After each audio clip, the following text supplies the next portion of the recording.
Hi, everybody. Eve Harrow, Rejuvenation on the Land of Israel Network. It is the day before Passover. The entire country is like incredibly clean. I don't even think there's dust in the air. And I have taken a break from all of that, and I'm sitting with two of my favorite amazing people, Simcha and Rachel Gluck. Exactly a year ago now, like just a few hours before we check our houses and do what's called B'dikat Chametz and make sure everything is ready to roll for the Passover holiday. Whoa, jump into that. They were in the Freudian slip. They were in a very different place. So it's been a year of roller coaster. I don't think they make a roller coaster like this. And they invited me in here to share with you guys this year. There's a lot of you, even if you don't remember, you know who they are. Remember Yakir Ephraim, the little boy that a lot of us were praying for? These are his parents, and we are now going to hear about what happened this year. So, Simcha, thank you so much for joining me today. Eve, thanks so much for having. If they do have a roller coaster like this, it should be illegal and banned. Well, so let me just say that I'm grateful and thankful because it's been a full year. Literally about a year ago is when I went in and Maor, who's our oldest, and Yakir was then 2.5, woke up. I went in there, I gave Yakir a hug, and I noticed and I felt something just poking out of his chest that was really off. And I remember calling Rachel immediately, and I said to Rachel, Rachel, please don't bug out, but you need to just understand that there's something poking out of Yakir's chest, and it looks pretty serious. And he'd already been crying a whole lot, and he'd already been complaining about stuff. And I was like, to be honest with you, we had just had a baby about three months before this, or 4 months before this. So 3 months. So in my head, I thought that Yakir was just maybe a little jealous of the attention, and he was a little bit more whiny. I can't tell you how guilty I felt about that whole situation and how I had to process the whole situation. But Tachlis, basically, we brought him test after test after test. And it was today in the ER that we basically discovered that he had what's called stage 4 hepatoblastoma, which is liver cancer. Basically, 5 people a year get it in Israel, and about 100 people in America get it. And it's an embryonic liver cell that goes awry and goes rogue.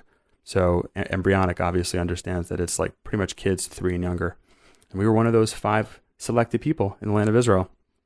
And stage 4, I remember Rachel and I just died. We just died hearing that. We just broke down and lost it. I mean, what's even more wild, and again, right, everything is perspective and things, but from when we had our little baby, Yosef Sasson, so 3 months had gone by, right? And I had a really rough winter. I'm very sensitive to the sun, and I had a really depressed winter, and a crying baby and all sorts of stuff. And I had my laptop stolen and all sorts of, it was just insane. So my parents had just come 2 days before. My parents said to me, they go, it's been so rough for you guys. We're going to actually have a nice Passover. We're going to go down. We're going to take your family down to the Dead Sea for Passover so we can get you out of this like gloom. And then this happened, and that was not our Passover. And we wound up just spending the rest of the time in Schneider Children's Center doing immediate chemotherapy. And there's so much more to say, but that's pretty much where things began about a year ago. They gave him or us a 70% chance of survival, all sorts of wild side effects from the different things that they were going to do. And I mean, we were just broken. We had no idea how we could face anybody, how we could look at anybody, how we could leave our house, how we could not just cry all day long. We just had no idea what to do, to be totally honest with you. And so it's pretty amazing that here we are a year, and thank God. And he's amazing. He's amazing. He's delicious. He's beautiful. They literally just, as of 30 days ago, they took out the chemotherapy port. He's been declared fully healthy and well. And it's a lot of hishtadlut, a lot of work that we did on our part to make that happen. We can go into that, as this unfolds. But thank God he's healthy. He's well. He's delicious.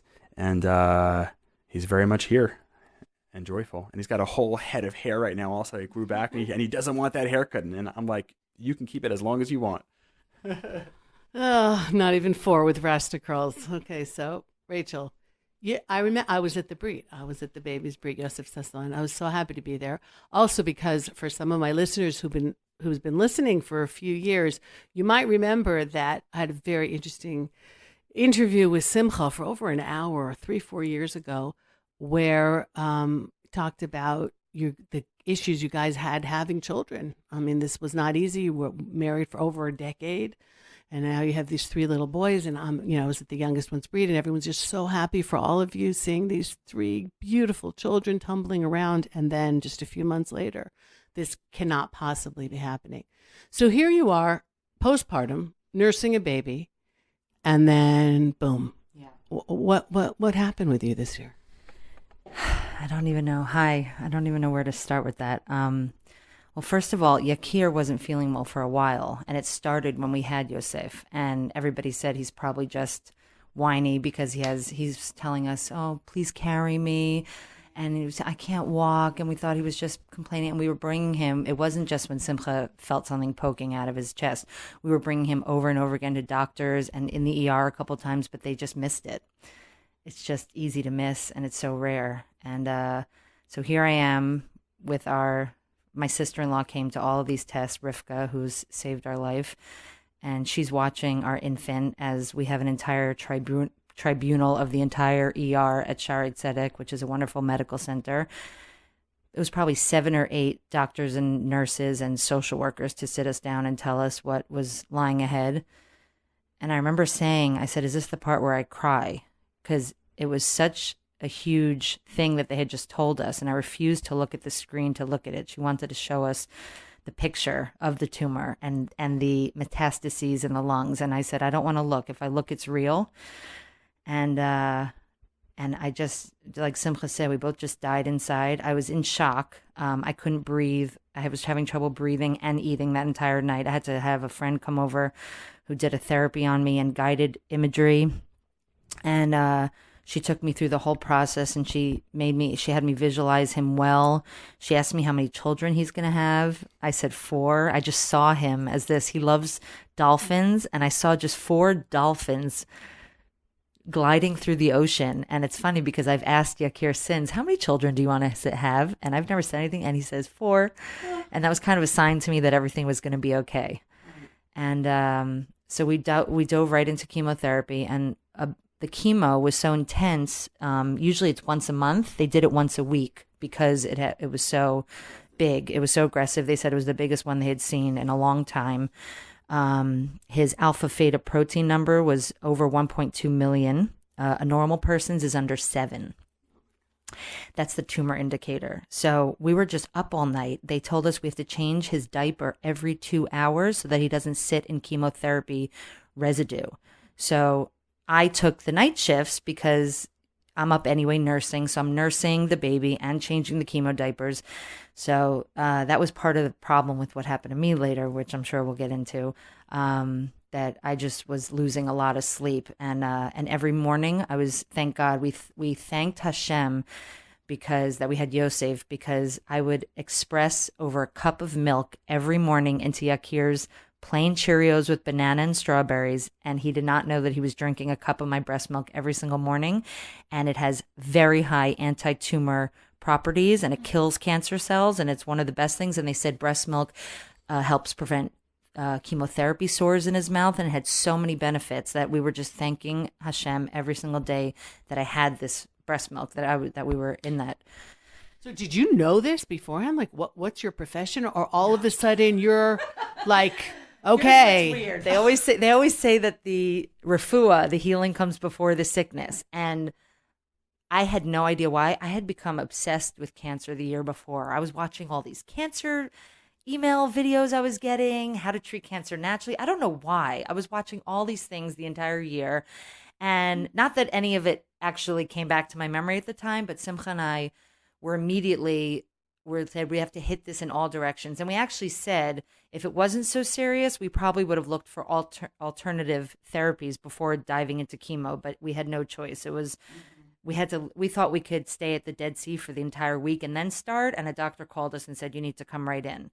So we were there for one night, and then we went right to the hospital in Petach Tikva.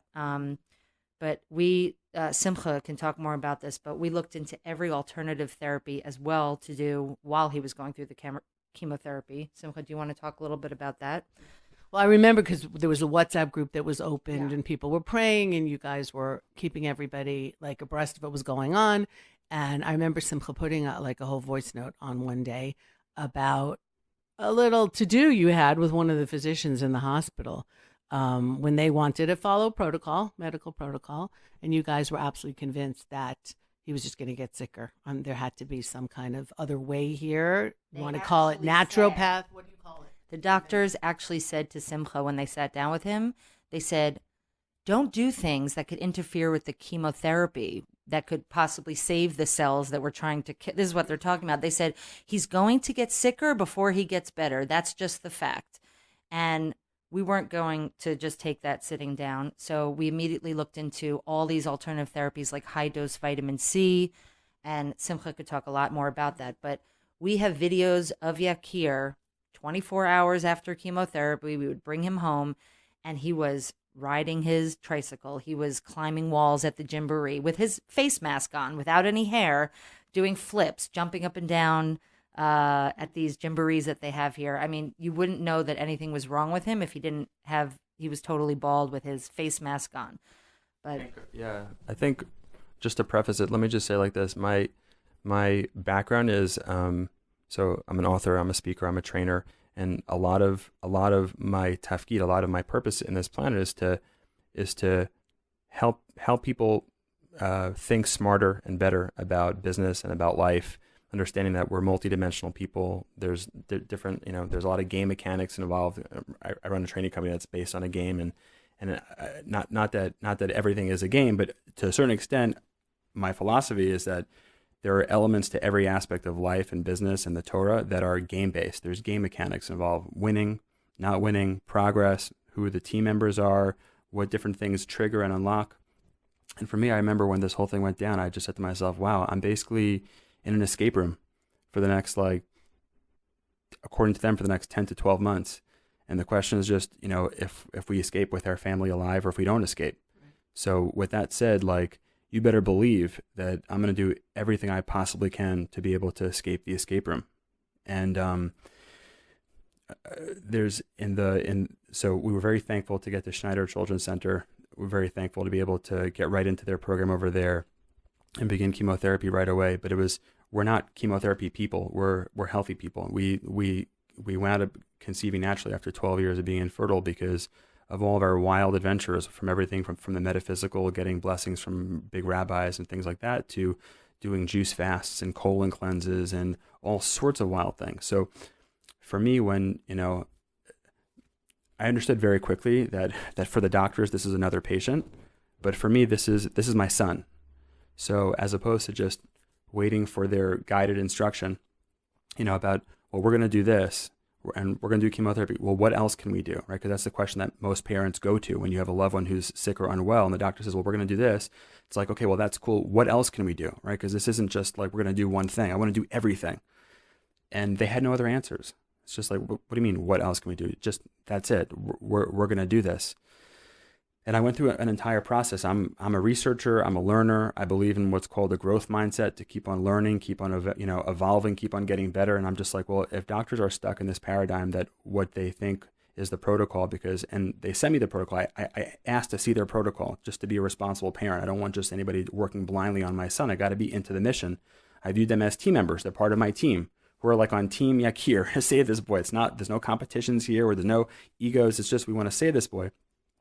I remember checking out the protocol, and it was just like a protocol from 1982. I remember thinking to myself, pardon me, but this is 2018, 2019. What, is there no innovation in the world? Like we haven't progressed? If you came into my office and I'm just like, hey, we're a really innovative place, and you saw that we were watching a VHS cassette tape and we had a fax machine, you might think otherwise, right? And it's just like, that was what was going on over there. I really felt like... On that? I just remember our hint that we were kind of on our own with whatever's going to come in addition to chemo. One doctor suggested that we feed him ice cream to fatten him up. As often as possible. And we said, don't cancer cells feed on sugar? And they kind of looked a little sheepish, like they didn't know how to answer that. And the breakfast they served to these children, it included pancakes and chocolate milk and everything that you would expect a cancer ward to be, Simcha and I are thinking, can we bring our Vitamix in here to make smoothies in the morning? So we just knew that we weren't in the same mindset in terms of health. Yeah, that's exactly what Rachel was saying. It was just, it felt like we were in Chelm. It felt like we were like on planet opposite. First of all, I mean, planet opposite, we have a great life and we're a healthy family. Now all of a sudden we're not, and we're just like scrambling for survival. And then we go to a place that they said is like the best children's hospital in the world. And again, it's just like, and I'm not judging them. Clearly they have their things, or they're locked into whatever paradigms in terms of how they were come out okay from there. Sure. And things come out okay. But again, this isn't just another kid, right? This is our son. So you better believe we just did a lot of research. We looked into everything, and it's just getting chocolate cakes in the morning and getting cheese in the morning, getting all these different things that we don't even really have in our house necessarily. I mean, we're not crazy dogmatic health people. We're not those people, right? But we're like pretty health conscious. We've seen the benefits of it. So it really, I'm thankful because it got us started on looking into everything else that we could do in addition, what they call basically integrative oncology. In other words, if all you have is chemotherapy, right? The famous story, if all you have is a hammer, then everything looks like a nail. That's it. It's like, well, there's just nails everywhere. Well, that's because you only have one tool. So the integrative oncology approach was to bring in everything else. And when I say everything else, what that actually means and looks like, and Eve, I just want to share with you, God willing, after Pesach, I'm going to be starting a vlog. I'm going to be starting a place where I'm just going to be recording a lot of videos, just because this is, I feel like, a purpose that God gave me to just share a lot of the stuff that we learn, because I had to scrounge and scramble around all the corners of the internet to find certain stuff that was, but we basically introduced to Yakir. I mean, we had this delicious little boy. We taught him how, and we had him swallowing about 15 capsules a day at age 2.5. Wow. And I mean, like vitamins and all kinds of supplements. You better believe it. We're talking about vitamins, supplements, things that build his immune system, things that are, they told us, they said, just want to let you know, we're going to do chemotherapy. He's probably going to not be able to hear afterwards. So we'll probably have to go ahead and he's probably going to lose his hearing. I mean, was a connection between chemotherapy. Excuse my ignorance. Yeah, thank God for it. But yeah, thank God. You should never know. The chemotherapy kills the fast-growing growth cells. So in children, they're developing everything. So they said that most likely the hearing will go. Most likely in terms of also like the heart. There may be it weakens the heart muscle. This was the specific drug that they were using, that they have to use for this specific tumor and this specific cancer. All places in the world use this drug? I mean, this is the protocol for this cancer? So this is the European protocol, and they said that it combines, correct me, Simcha, if I'm wrong, it combines parts of American and parts of European, because they're able to choose from both because we're Israel. So it's not just the American, it's not just the European. And they found... It's intricate. There's a lot of different types of cancer, and there's a lot of different types of chemotherapy. There's more than 50 different chemotherapies. Some of these protocols are old. Some of them are more recent. But it's just, then they pass us the paper that we're going to sign that they're not responsible. They're not responsible for any side effects that happen. And it's just like, oh my God. And of course it's like, okay, so either he's gone, okay, or he's going to be alive, but barely alive after they go ahead and and that wasn't an okay thing, One of the things I think that the best things that they created is this idea of side effects, where it's just like, well, we're going to do this, and side effects may include, and they call it side effects like it's like less important, but they're really just additional effects. So it's knowing that there's a set of risks out there. So we dove in. We basically, we're giving Yakir about 15 different nutrients and supplements every single day. We basically gave him a pretty much like a very much ketogenic type of diet. He was like having avocados. We weren't letting him have any sugar, because cancer is anaerobic, and sugar feeds on glucose. And it's easier to just give your kid whatever we want. And we shared rooms with people that 3-year-old kids were drinking Coca-Cola and eating chocolate cake. And I understand, I get where these parents are coming from. I have nothing but love for these people. And for our child, I just needed to improve the scenario. So like Rachel mentioned, we were doing high dosage vitamin C. We were going to ozone therapy. The same port that they were putting chemotherapy in, literally, Eve, we would finish up, and all we want to do is just get the heck back to our house and pretend to be normal for 3 days between chemotherapies. And then we would instead drive the exact opposite way to Tel Aviv, so that Dr. Littman, and you can go to his website, drmellittman.com. He's got great videos that really explain the orthomolecular approach to science in the body. And he would go ahead and he would basically put in vitamin C and selenium and in some cases colloidal silver and all the different things to balance back what was going on.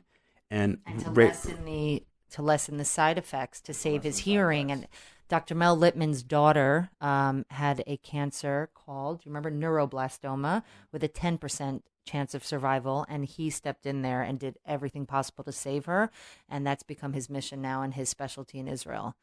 Wow, he sounds like an incredible guy.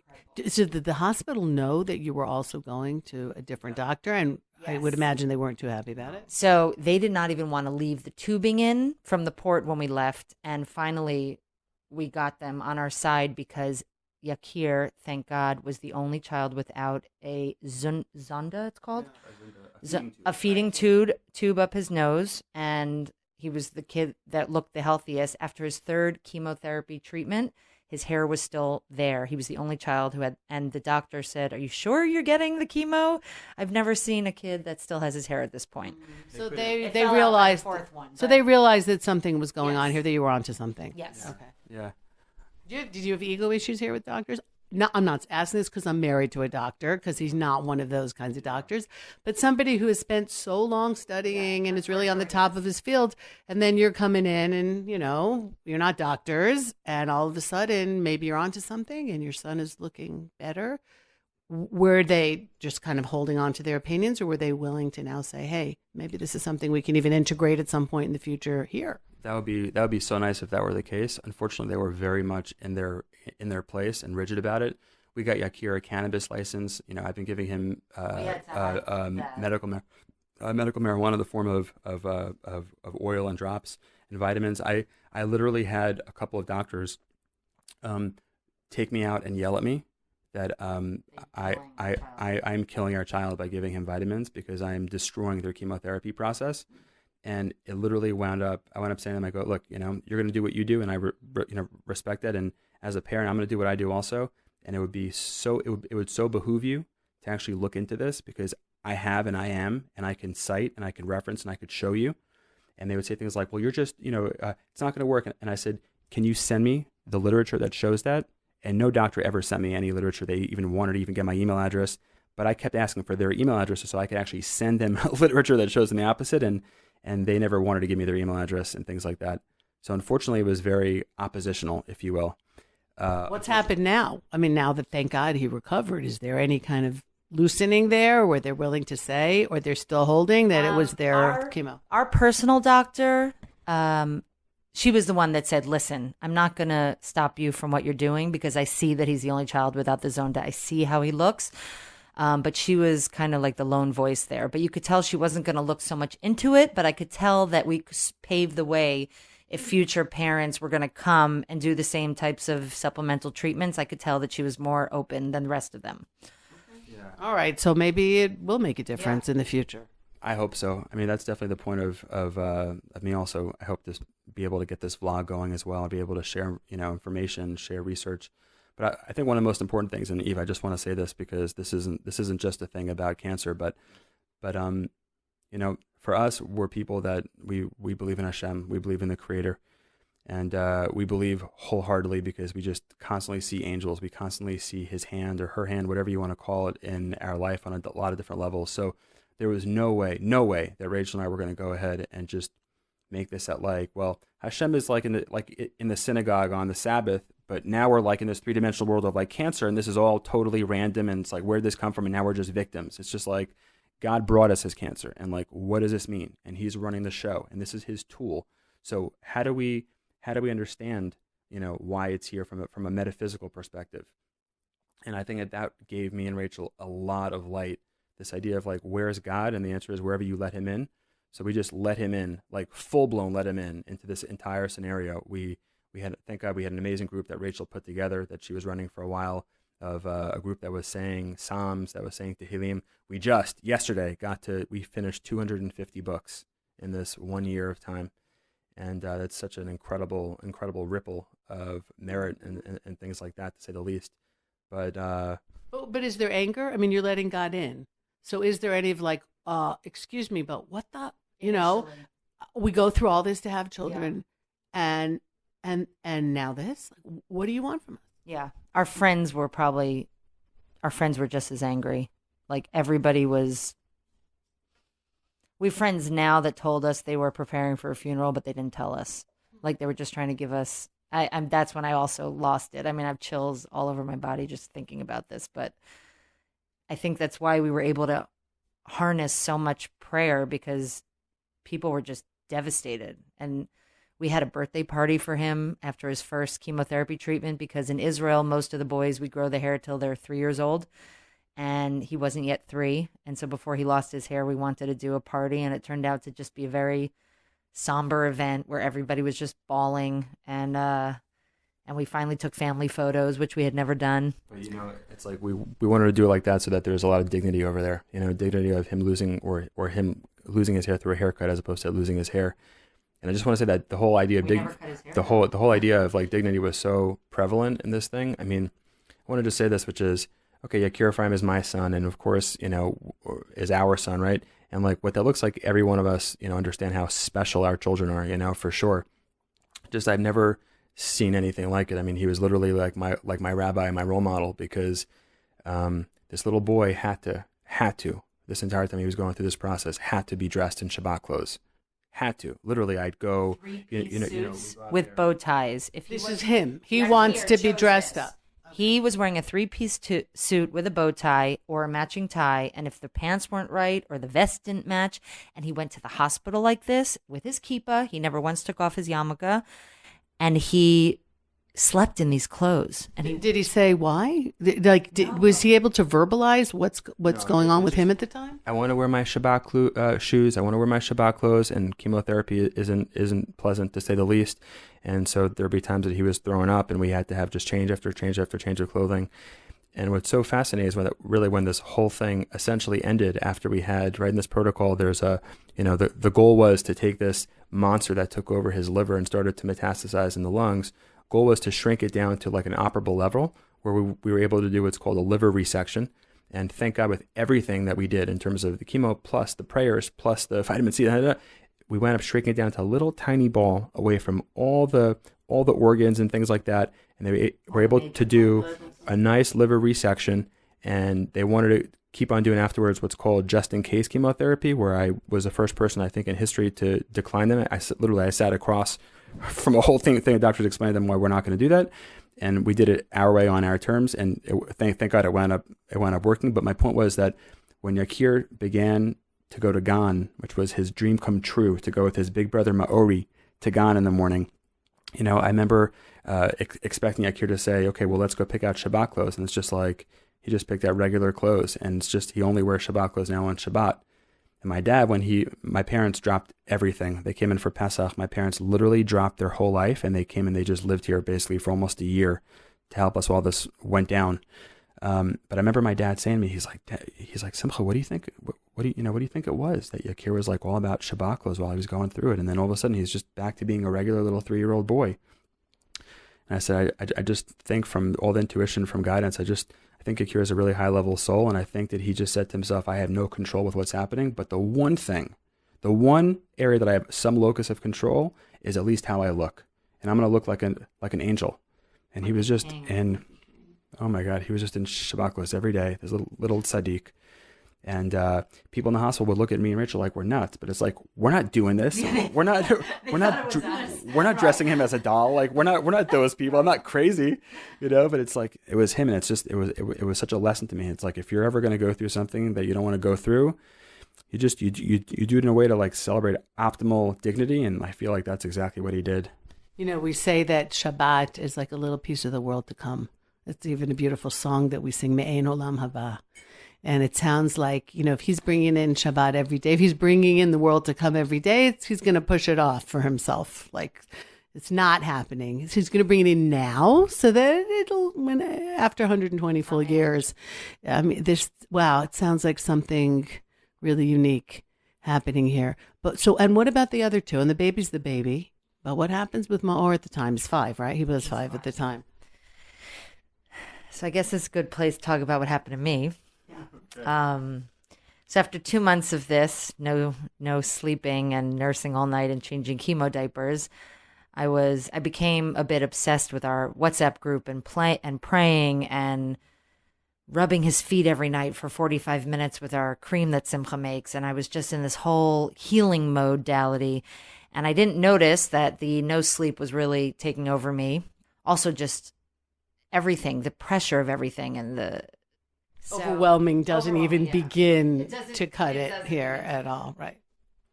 So I was 3 months postpartum when this started, and we didn't know that I completely had no B12 or magnesium. I didn't take blood tests. So I started having a manic episode. I've never had a manic episode in my life. And I didn't know it was happening, but around me, my family, Simcha, my brother had flown in for a few days. People started noticing that I wasn't acting like myself. And one thing led to another, and it led to full-blown mania.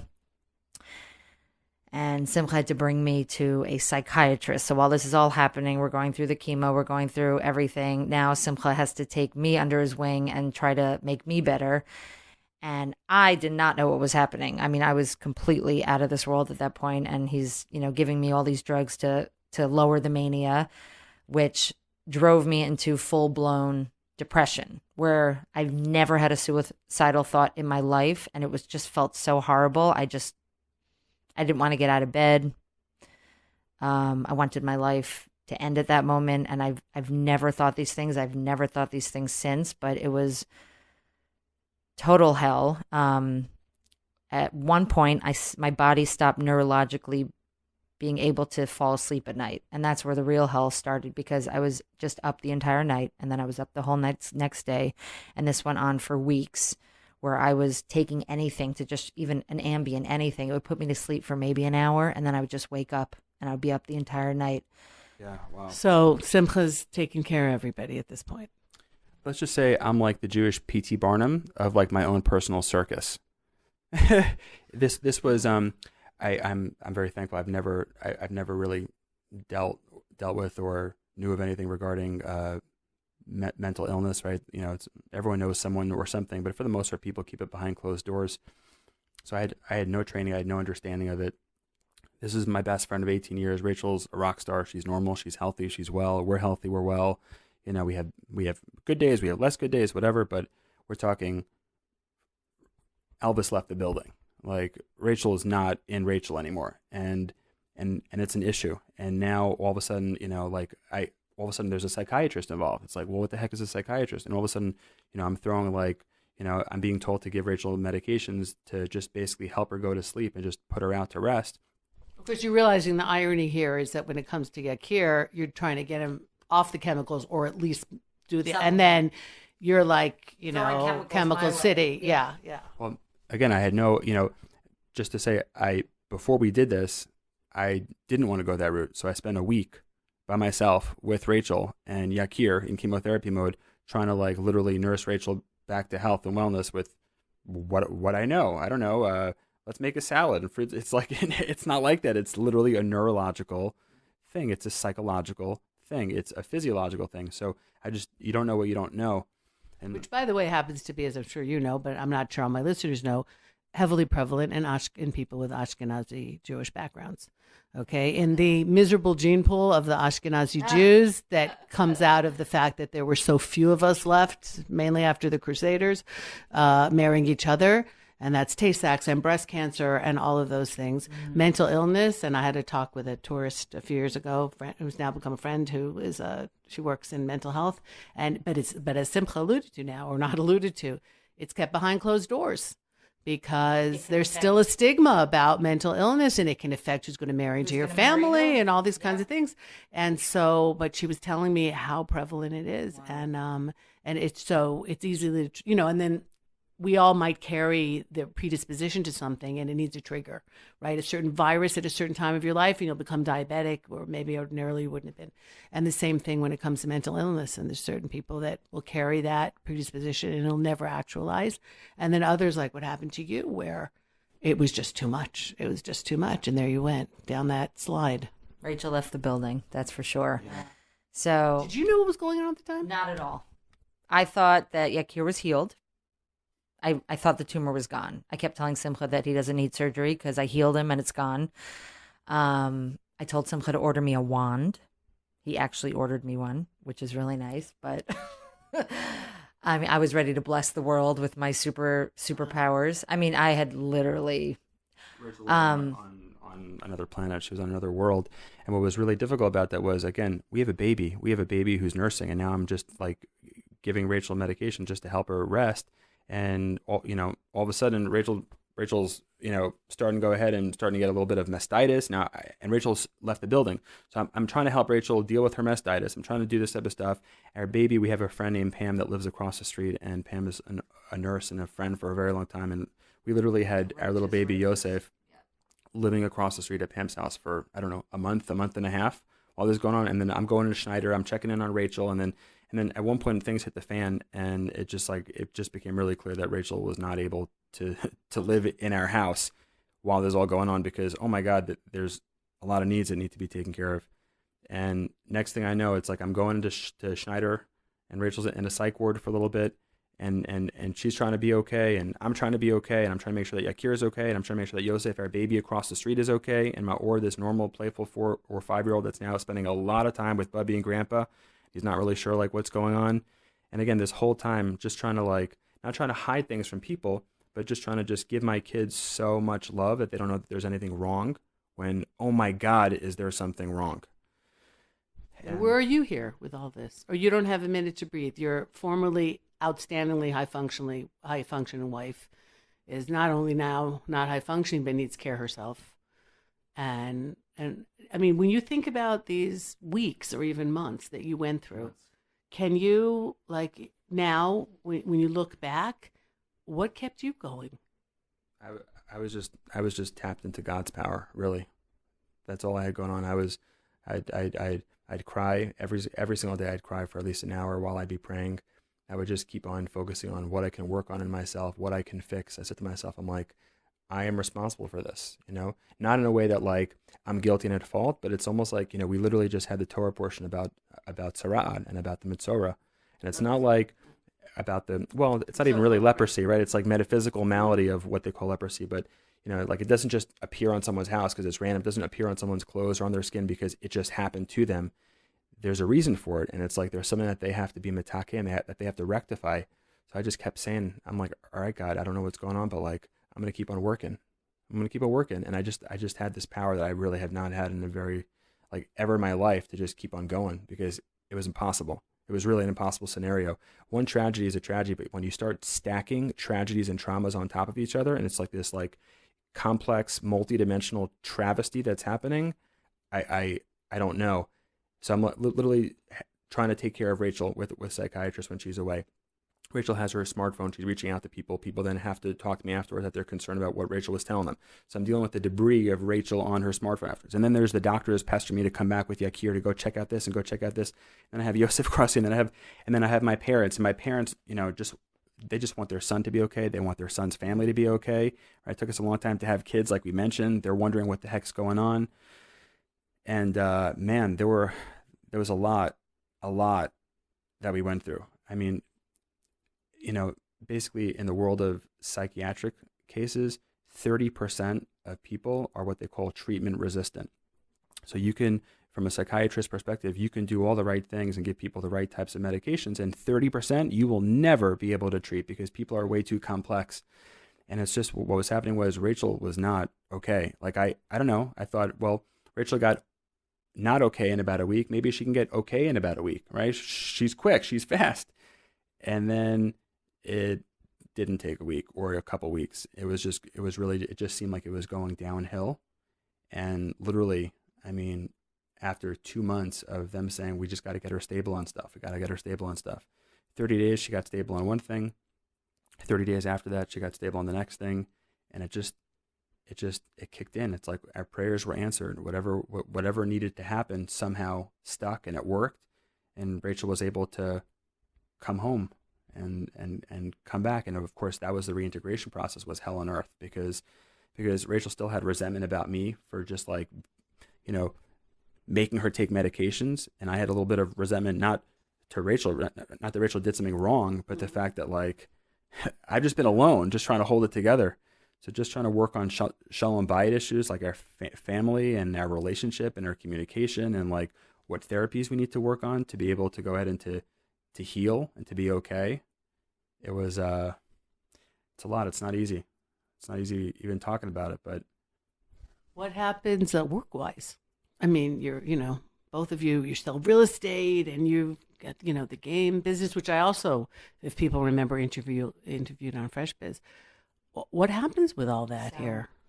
We have the most incredible friends on the planet. They fundraised for us enough that we were able to live on for the year. The country's Social Security kicked in a bit, so we had some of that going on. I stopped selling real estate because it was just getting in the way of being a mom. Mm-hmm. It's a lot of afternoon and evening appointments. So I stopped in June of 2016, and spring of 2017, we got free tickets and took our family for 5 weeks to Thailand. So we were just so happy that we had that pristine experience before all the, what hit the fan. But Simcha just started going back to work a month ago. I have the best partner on the planet. I mean, he's my business partner. He's my best friend. Thank you, Ronan. I love you. And, he got it. he understood. He was totally with us. And I said to him, I go, look, I don't know when I'm going to be ready to come back. If I can come back, I hope that this thing works out. But like, just go run it. And, at this point now, I'm happy to just share with you our training company is in like 50 different countries and 10 different languages. It's a global phenomenon. He's such an amazing person. And I told him, I said, just please, just fill me in on like the good stuff at the right time so I can get a sense to live vicariously for a few seconds. And I, as of 5 weeks ago, went back to work after not working for 13 or 14 months.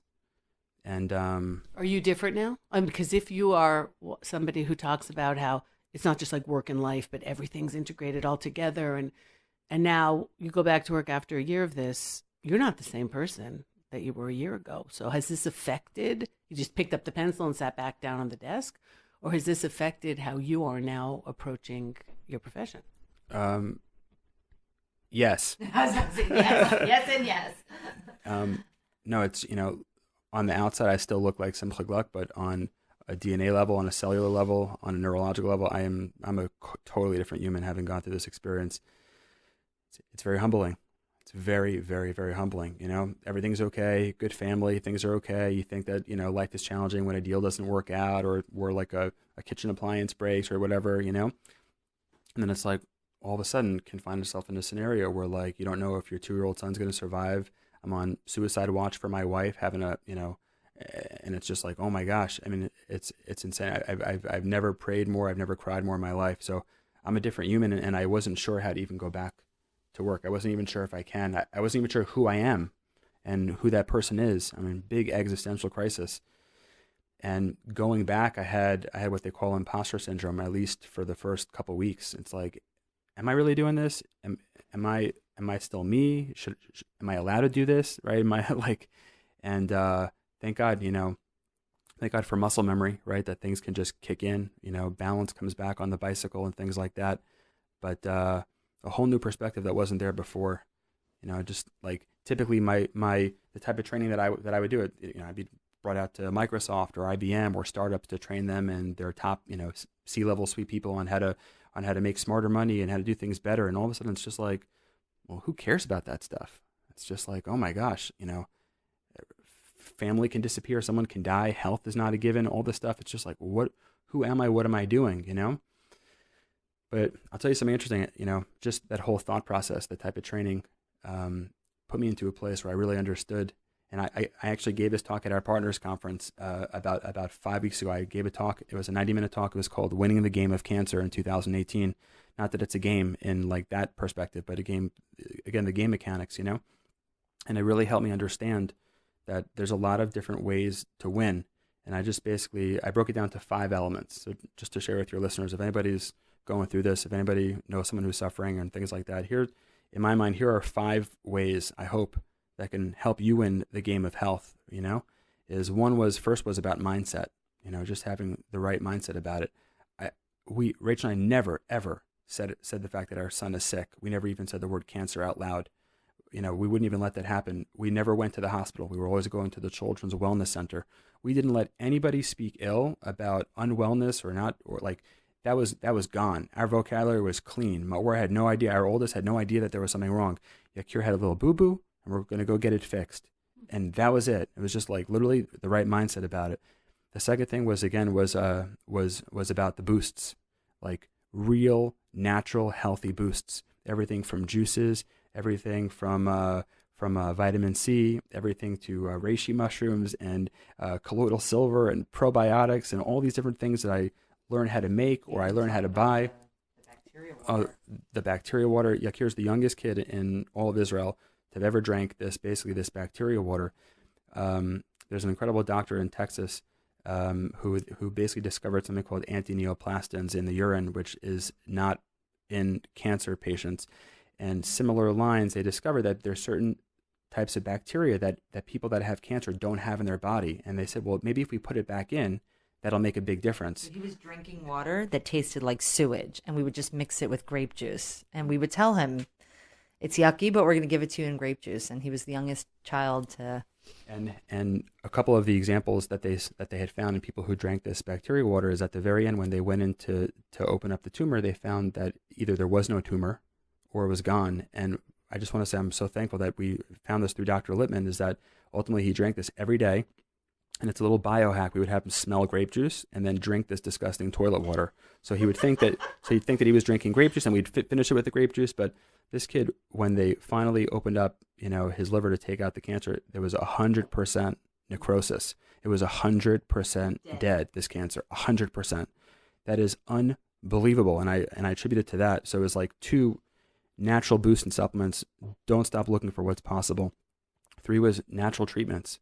There's a lot out there, whether it's vibration frequencies, whether it's different technologies, whether it's PEMF mats or hyperbaric oxygen chambers. For us, it was like ozone therapy, really replacing his blood with high levels of oxygen, and vitamin C therapy in addition to a bunch of other stuff. So those natural treatments were big. 4 was the social part, and the social part was so huge. I mean, we had such an amazing group on WhatsApp. It was like a private group that started off at 3 people that wound up becoming 250 people. That were literally there. Rachel would post when Yakir was throwing up and say, hey, can you please do a prayer, make a blessing, and send it our way? And people would, and Yakir would literally recover in 2 minutes. Eve, it was supernatural. Okay, this stuff is supernatural that was going on. It happened. Hence my superpower syndrome. Rachel, you are a superpower, but it was just the right time. And the social was amazing. People raised money for us. We had our friends were so amazing that for 8 months we were on a meal train, and people were making food for us, and people were dropping off breast milk for little Yosef to have along the way. And I mean, it's just the social aspect. We made a choice early on that we can hide from this because it's embarrassing, or we could just share it, and by sharing it, we can have people be with us through it. And we just chose that approach. And the 5th is metaphysical. Again, this is like the idea about teshuva, tefillah, tzedakah, teshuva, the idea of getting back in alignment with our relationship with the Creator. Tefillah, prayer, tzedakah, we gave a lot of charity, a lot, through us, for us, whatever the case. And I just for Yakir, like there was a lot of good deeds were being done for this little guy. A lot of good deeds.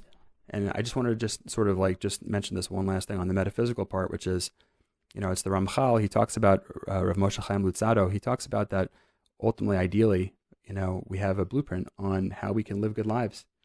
And it's called mitzvot. We do kindness, and when we don't, then what happens is, we need to get back on track. So if we don't, we have this opportunity called teshuva, which is that we can return, we can get back in alignment. Now, what happens if we don't do mitzvot, and we don't do teshuva, we don't get back in alignment? Well, what happens then? And the answer is level 3, yisurim, pain and suffering. And so I experienced pain and suffering, and this holiday of Passover is very, very personal because the Jewish people basically were supposed to be in Egypt for 400 years, and because of the extreme level of pain and suffering, they wound up doing it only in 210. Now, 210 is still long. I have news for you. We were supposed to be in this for like 14 months, and we wound up getting out of this after 7 months, and it felt like an eternity. But the idea is that, like, just Rachel and I went through a process with our family, with our friends, certainly, of like just getting back in alignment with our Creator. And the fact that Rachel came home and she's healthy and well, and she's not only back, but she's mentally back and she's here. And Yakir's healthy and well. I'm just so thankful that it's a year later, and there's a redemption here. First of all, I want to thank you guys because people can't see your faces, but this is hard. Yeah. This is the first time you've really done this, and this Yeah. is really hard. And And thank you for making it and you guys, I easy mean, for us to talk about this. they're such a beautiful couple. I just have to tell this to my listeners. Like physically, spiritually, you guys are just you kept a lot of other people going also this year, even with everything that you were going through. Because if you guys could do this, then the rest of us have no excuse. All right, you guys can realign when you are taking like the heaviest things out there and putting them upright. Then the rest of us can't. There's nothing that we can't do either. And you really changed a lot. You changed the world for a lot of people this year. I don't even know if you're aware of it, and maybe you even shouldn't be because you were involved with your own little family cell and getting everybody back on their feet. But I don't think anybody who was in your circle this year will ever be the same either. On that note, I think what blew us away most about this entire process was how amazing people are. Everybody around us, people I thought, were just friendlies, people I thought were acquaintances. It was like, I realized that everything we do in our life, everything we do, it could be so small, comes back as like a testimony for you when you need it. It's your protection for when you need it most. And people that we haven't seen in 10 years. I stayed at somebody's house for 2 weeks that are just siblings of our good friends. A family took us in that we literally haven't spoken to in like 8 years, took me in over the weekend when, I was transitioning over to the mental health facility that helped me get back to where I am. And so that's why since then, since coming back to ourselves, I remember saying this the entire time. I was like, God, if you heal us, please just heal me. Please heal Yakir. I promise I will take those opportunities, because there were some families that made us 5, 6, 7 meals. They just kept coming with like 10 courses. I've never seen chesed like this in my entire life. And I feel blessed now that we're past it. I hope we're past this for the rest of our lives. It's such a blessing. I feel so blessed that I got to be on the other side of mental health, because I never understood people. I always thought people were being dramatic. It's like, why can't they just smile? Why can't they just feel good? I was like that happy-go-lucky person.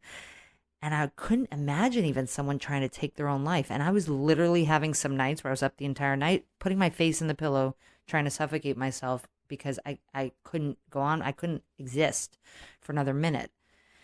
And so since then, I've just been looking at people differently and looking at opportunities differently. And, it's crazy to say, but it's only been a year, but I really do feel like every disaster can turn into a blessing if we harness the power of the lessons. And if we could just get ourselves through it. And you always need your friends and family for these things. There were some people in the hospital that were doing it without friends and family.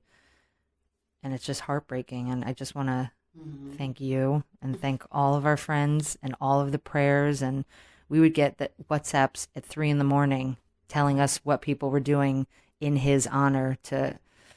It worked. Yeah. Look, there's solid research that people who are sick and other people are praying for them get better more than other people. Could mean that the family has more people around them, more people that know them, but whatever it is, there is something that we can't explain that goes on here. But just getting back to practical research, is anyone writing up this case? I mean, I'm just like now thinking, and if someone's listening and going, okay, thank God. I mean, he's well. Some of the things that you guys did for him could maybe be used in, like, if someone Googles you now, are they going to find, like, you found the doctor and you found the guy in Texas, will they find this case and maybe out there it'll save somebody else's life? Well, so that's my goal. My goal is I literally just had a friend come back from the States and he brought me a microphone and some of the equipment I need to be able to record.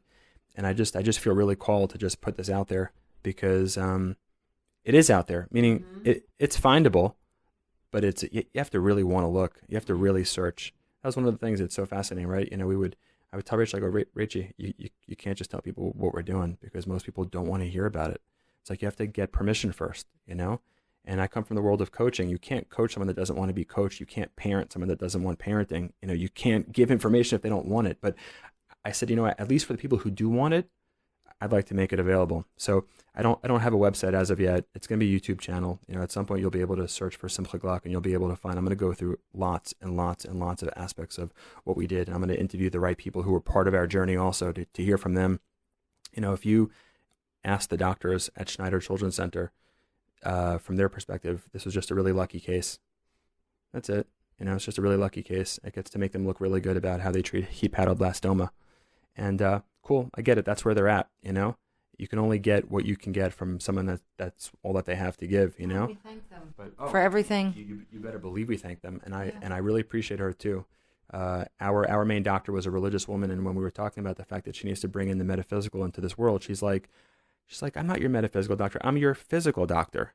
And it's like, well, you're both, because we're the Jewish people and this is Israel, and everything is connected, sister. Mm-hmm. And you want to know something? Ultimately, she's an amazing woman. I have so much appreciation and respect for her. She really was there for us. One of our friends lost their baby, unfortunately, and we went to the Shiva house, and she was there with her nurse, and she cried with them. She cried. Our doctor cried with his family because she was with them for an entire year, and they didn't have they had a brain tumor that was just not treatable, and This was hard. This was a girl that was recovering in the room next to us when Yakir went through his surgery finally, and I had to live in the hospital for 10 days.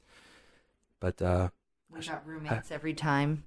That's what's so sad about this whole situation. They are building another ward right now for children with cancer because they don't have enough room.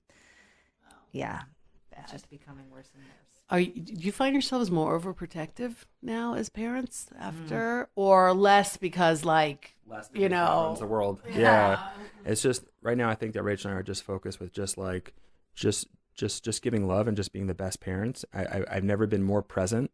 You know what I'm saying? Like I used to be upset if I'm like doing something in the house. It means that I'm not working or I'm not. And now I'm just like, when I'm in the house, I'm with my kids. I am just so thankful to be in the house with my kids. When I'm with Rachel, it wasn't a given that Rachel was going to ever come back, that she was really ever going to come back. I did not think I was coming back. I just want to make that clear for anyone that's going through any of this.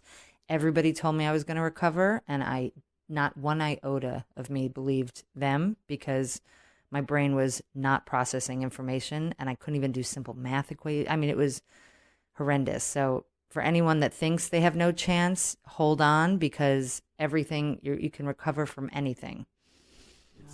You're still taking the meds, and you're okay with so it? I'm taking the medication. I just made an appointment. It's been about 6 months since I'm home. I just made an appointment with a psychiatrist that specializes in helping people wean off the medication if he thinks it's appropriate. So I'm going to go have an intake with him, and we'll see, because eventually I do want to get back to where I was. I do believe it was a one-off. They could say it's bipolar. They could say that, but I was postpartum with no B12, no magnesium, not sleeping, nursing a baby with the fear of my other child dying. So I'm going to go with a one-off there. So, there's something called Jerusalem syndrome, which I'm sure you've heard of. Too. And every once in a while, we see King David running down the main street in Jerusalem, or someone with a wand, or Jesus, yes. And it's in the psych books that something about the heavy spirituality and all these souls in Jerusalem and all this deep history here. For some people, that is a trigger, and they come here as tourists. And there's a few tens of people at the Herzog Clinic, medical clinic in Jerusalem every single year that make their way through. And Queen Esther is there, and the whole gang. So it's we don't know so much. And any one of us could have this happen. We did speak to our metaphysical rabbis and Kabbalistic type people that do tap into these energies and don't have what happened to me. And they said that I had so much downloading, because I had a lot of prophecy. I had a lot of real things that happened to me too, but they said it broke my kli, my vessel, because I wasn't prepared for it, and it just broke me. Wow. Yeah. But here I am in one piece again. And how are we with God today? We're good? We're just thankful. I looked at my diary entries from then, because everyone told me to write down, and what I'm writing now, and I'm reading things, and I just keep writing, I am so grateful. I am so grateful. It's like every other line. I mean, that's literally Eve. That's what people ask me. They're like, are you pissed at God? Like, are you angry? And to be honest, I've never been more besties with him.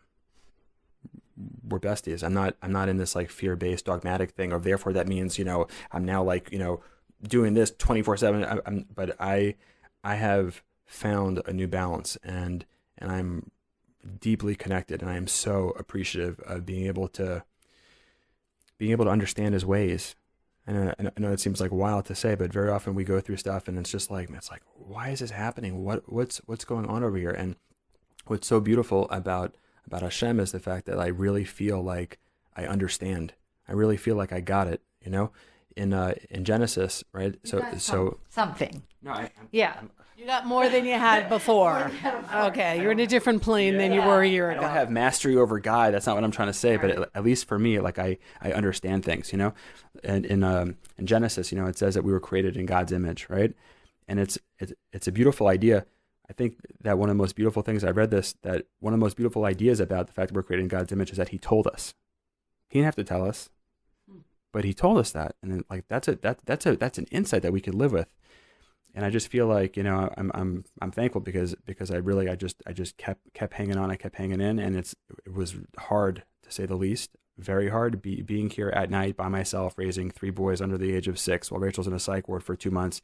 And my parents are just trying to like be here and not be here. I had a week where I was that week was a hard week for Rachel to say the least. And I was already planning the Shiva house. I wrote a eulogy for her. I mean, it was like that's where it was. And here we are. Erev Passover, right? The day before Passover, and Rachel's healthy, and our son Yakir's healthy, and God willing, they should continue. But I just want to just bless everyone with like just the redemption that they need, wherever it meets them, on whatever, if it's a soul level, if it's a physical level, if it's a metaphysical level. There's so much that happens, and it's just, So because neither of you are people who then just will keep it to yourselves, which is why we're doing this interview. Yeah. But you also have been making this salve, this physical, it's not even a cream. I don't even know how to explain it. It's a salve, which I have and use religiously. So this is your new venture now, or it was your venture and now you got back to it. So tell a little bit about Jerusalem Salve. Sure. So our amazing friend Debbie, who was really there hand in hand with us during this whole process as well, learned from the Amish how to make healing salves. And this was her business when she lived in Israel in the Galilee. And she had to move back to America, and she gave us, Simcha was already making creams for years and was making just everything natural in the house. And Debbie made a huge one for me when I was pregnant so that I wouldn't get any stretch marks. And I went through 3 pregnancies without any stretch marks. And we put it on our face every morning, every night, and it's just amazing. And Simcha started making this, and we did all the branding, finished everything right before I gave birth, right before everything happened. And it's called Salves of Jerusalem, and we have a healing salve for the face, body, and it could be used internally as well. And we have a diaper cream for babies, and we have a muscle cream for sore legs that's soaked in arnica. It's like a sports cream, and it's just been amazing. Our friends have supported us through this salve, and we've had customers through this salve. And Simcha, you want to say anything else about it? I just want to say that we're just into health and wellness. Yeah. That's it. And we find it very healing and very cathartic. Sort of like the shaman in me, or the high priest, mixing these like biblical essential oils in our house and doing these like ancient organic olive oil infusions and stuff like that. So Can I just say something about that? Healing, yeah. We really do. There's no ashes of the red heifer in here. But we do. We write on everything that there's love and blessing in each. That there's love and blessing in each jar, and we really do that. We clean our entire house before we make them, and we make sure it's just the 2 of us in the house with no other energy, and we make sure we're both in a good mood. Simcha's taking our big organic olive oil, and he's literally, he's rubbing this all over his face and his arms. He's covered with oil by the end of this process. And we pour it together. And when we're done, we bless them all, and we say, go out to the world, help people. And we just say different blessings, and it's a lot of fun. And that's you use your wand, I assume, here. The with wand that. does not come out. That wand, actually, do you want to hear? I had 2 goals this year before everything happened. I said, I'm having a baby. I have 2 goals.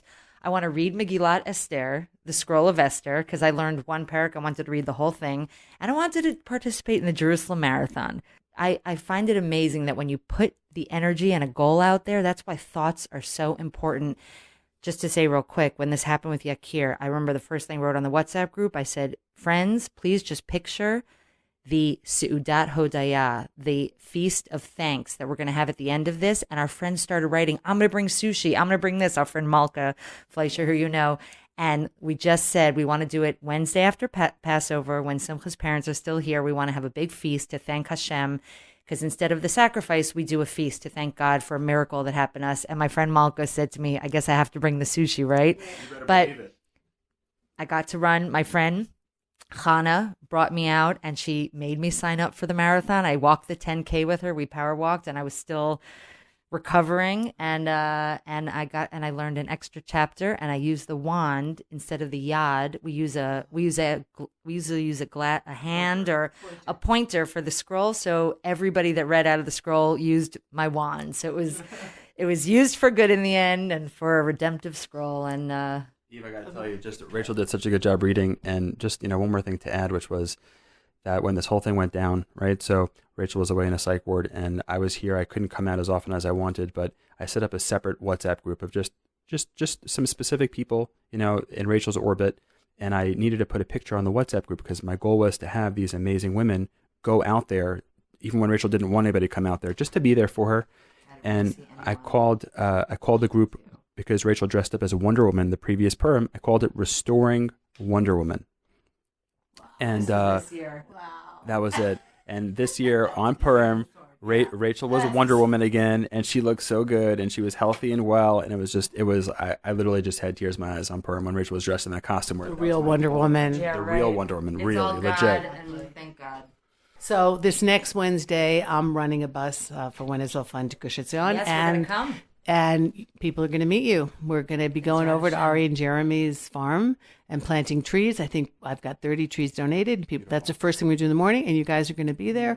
Tell your story a little bit, and people will have a chance to buy the salve. But if they're listening and they're not going to be in the land, how can they get a hold of it? Very easy. It's www.salvesofjerusalem.com, not slaves.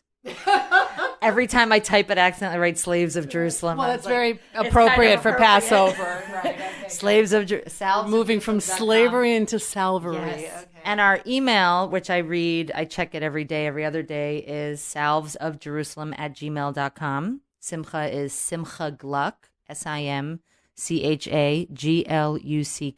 @gmail.com. I just want to say that I've been doing just a lot of phone calls really throughout the week. People all over the world have been calling me for different reasons regarding health and wellness and cancer. And if I could be a resource for anybody, send me an email, and I'm very happy to send information or to at least be there, because it's But they're not kidding, by the way. I just want to tell my listeners, they're not just the last saying. call Simcha had was from a mother named Geula, who just made Aliyah with 7 children.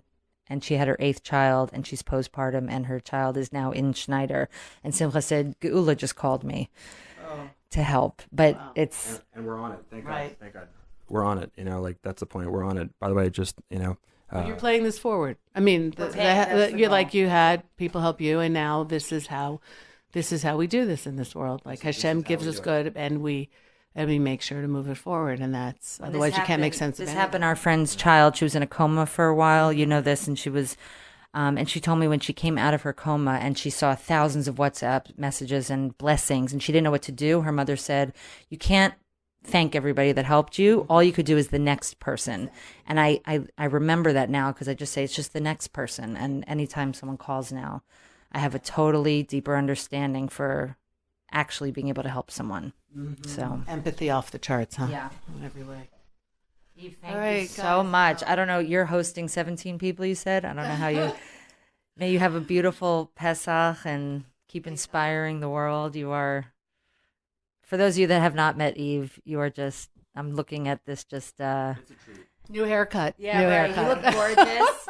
It's how I would picture a modern day woman. Okay. Woman, what were they called? The prophets, like Devorah and Yael and all them. Not exactly, but Yes, thank you. exactly. But You're amazing. I'm just glad that it's Passover 5779 and not 5778, and that your family just stronger than it ever was before. And I know that you guys are going to just totally turn this around. And whoever needs help on any level, be it the coaching, be it the medical, be it the salves, you guys are going to be there for everyone. And For all you moms out there, of course, I'm still overprotective. Yeah. And Yakir told me he has a tummy ache the other day. I said, "Oh no, you probably just have to go to the bathroom," and it was, thank God. But there's always someone told me, "You're a mom. There's always going to be that part of you." So we're human, and we just want to bless you all with just a beautiful Passover and a beautiful year. I want to thank you for being so open about what you went through, because it's not easy. I grew up in family where there is mental illness, and I know how difficult it is and how secretive it is and how lonely it is when you're not that person, but you have to deal with it. And the fact that you are so open about it, I'm sure there's a lot of people listening, it needs to be out there and needs to be discussed. It's an illness like any other, and should not be stigmatized and needs to be dealt with, because more people die probably of mental illness than of other illness, the physical illnesses, which is also and it's physical. The same, because it is. People don't it's think really mental there. is physical. It's physical. Yes, it absolutely is. It's like the chemical imbalances, whatever it is, it all triggers, and then it's a very, very slippery slope, and not enough people get help. And so I want to thank you really for not everybody would have been so honest and raw like you guys were today, so I appreciate it. And I'm sure that many of my listeners do as well, whether they get in touch with you, because hopefully they don't need to, or not. I think that, the word for emergency room in Hebrew tends to be cheder miyun, which doesn't really mean an emergency room. It's like to sift through. Lemayen is like to sift through things, right? And that's what they're doing in that room. Who needs this and who needs that? And it seems like that's what you guys had this year. You had the physical emergency rooms, and you also had the who in your life was there and who, took a back seat, couldn't handle it maybe. I'm sure there were people like that also who this was just too much for them, and went somewhere else for their own pain. And so you guys really lived it in every sense like that. There was a big sorting out that happened, and but you have more people around than ever, I think, really, which is due to the two of you and who you are together as well, which is huge. And your boys are lucky to have you. Thanks. And okay, so Chag Sameach to everybody, Happy Pesach to everybody, and thank you for sharing your story. Eve Harrow, Rejuvenation on the Land of Israel Network. With thanks to Ben and Tabitha, who were putting out the show on Passover, even though I don't think anyone else is doing one, because I said, no, I want them on, and we're going to do it now. So I appreciate that as well. And to freedom, and freedom doesn't mean doing whatever you want. It means making the right choices and knowing that Hashem is always with you. And so new beginnings, Nisan and spring, and take care, everybody. Eve Harrow, goodbye for now. Experience the best-kept secret in the land of Israel, the Arugot Farms and Retreat Center, headquarters of the Land of Israel Network. Join Aria Bromlitz and Jeremy Gimpel May 6th, 2019, to encounter the Judean frontier. Our Passover visit is already sold out. For more information, email tours@thelandofisrael.com.